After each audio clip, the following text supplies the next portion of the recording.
গোৱালপাৰাৰ ভালুকডুবিৰ ভূমাফিয়াৰ দপদপনি ভূমাফিয়াই মাটিৰ শ্ৰেণী পৰিৱৰ্তন কৰাৰ বাবে কৃত্ৰিম বানৰ সৃষ্টি হৈছে। কৃত্ৰিম বানত ককবকাব লগা হৈছে বহু পৰিয়াল। এজাক বৰষুণ দিলেই বানত ডুবি থাকে বহু সংখ্যক পৰিয়াল। ৱাজেদ আলী নামৰ লোকজনে দ মাটি পুতি দেৱাল নিৰ্মাণ কৰাৰ অভিযোগ উত্থাপন হৈছে। দ মাটি পুতি দেৱাল নিৰ্মাণ কৰাত অসুবিধাৰ সন্মুখীন হৈছে বহু লোক। দেৱাল নিৰ্মাণৰ ফলত কালভাৰ্টেৰে পানী ওলাই যাব নোৱাৰাৰ অভিযোগ উত্থাপন হৈছে। ভুক্তভোগী লোকসকলে সোমবাৰে চক্ৰৰ বিষয়ে অৱগত কৰে এই সমস্যা। চক্ৰৰ বিষয়ে ৱাজেদ আলীক 3 দিনৰ ভিতৰত মাটি আঁতৰোৱাৰ নিৰ্দেশ দিয়ে আৰু কালভাৰ্ট মুকলি নকৰিলে প্ৰশাসনে নিজেই ব্যৱস্থা গ্ৰহণ কৰিব বুলি সকিয়নি দিয়ে। অভিযোগ অনুসৰি ৱাজেদ আলী নামৰ লোকজনে অঞ্চলটোত বহুদিনৰ পৰাই দ মাটি ক্ৰয় কৰি সেই মাটিত মাটি পেলাই ওখ কৰি শ্ৰেণী পৰিৱৰ্তনৰ জৰিয়তে অত্যধিক মূল্যত মাটি বিক্ৰী কৰি আহিছে। ফলত ইয়াৰ কুফল ভোগ কৰিবলগীয়া হৈছে স্থানীয় ৰাইজে, যাৰ বাবে এনেধৰণৰ এক ঘটনা সংঘটিত হোৱা দেখিবলৈ পোৱা গ'ল।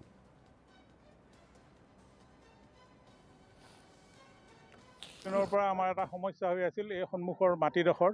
এই মাটিডোখৰ কেইবাবাৰো তেওঁলোকৰ মণ্ডল আনি জুখি মাটিটো আমাৰ যিটো ড্ৰেইন প্ৰথমৰ পৰা যিটো আছিলে সেই গোটেই গাঁও দুইফালৰ পানী আহি এই কালভাৰ ব্ৰিটিছ আমলৰ কালভাৰ এই কালভাৰটোৱেদি পানীখিনি গৈছিল।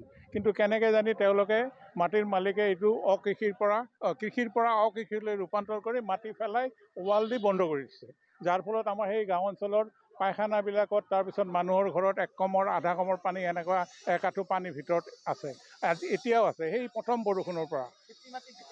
খেতি মাটি কেনেকৈ হ'ল আমি ডিষ্ট্ৰিক্ট কমপ্লেইনো কৰিছিলোঁ যে খেতি মাটি যিহেতু খেতি মাটি হিচাপে থাকক, কিন্তু এইটো ভেটি মাটিলৈ ৰূপান্তৰ কৰি কেনেকৈ মেনেজ কৰিছে নাজানো। যিয়ে নহওক এতিয়া আমাৰ সমস্যা হৈছে কি এই অঞ্চলত গোটেই গাঁওখন ডুবি আছে কেৱল একমাত্ৰ এটা ঘৰৰ কাৰণে। ইয়াতে আমি মোটামুটি কেইবাখন পাৰা, এখনেই গাঁও আমাৰ ভালুকডুবি বুলি কয়, 4-5খন পাৰাৰ পানী মানে কমেও মানে 500-600 ঘৰ হ'ব। এই অৱস্থাটো হৈছে। আজি ভাল লাগিল কি চাৰ্কেল অফিচাৰ ছাৰ লগতে EM বাইদেউ আমাৰ সুচিত্ৰা নাথ তেওঁলোক গোটেইখিনি আহিছে, GM আহিছিলে।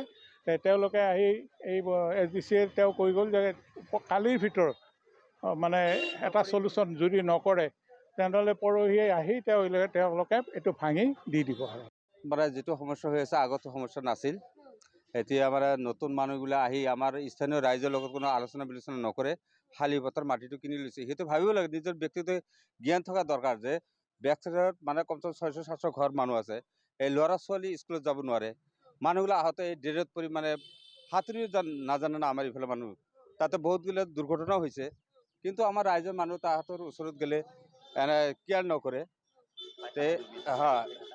পায়খানা চাইখানা ডুবি আছে, বহুত সমস্যা হৈছে। লাষ্টত ৰাস্তা এতিয়া ৰাস্তাৰ মানে চিহ্নই ৰখা নাই, সিহঁতে এনেকুৱা ৱাল দিছে ৰাইজৰ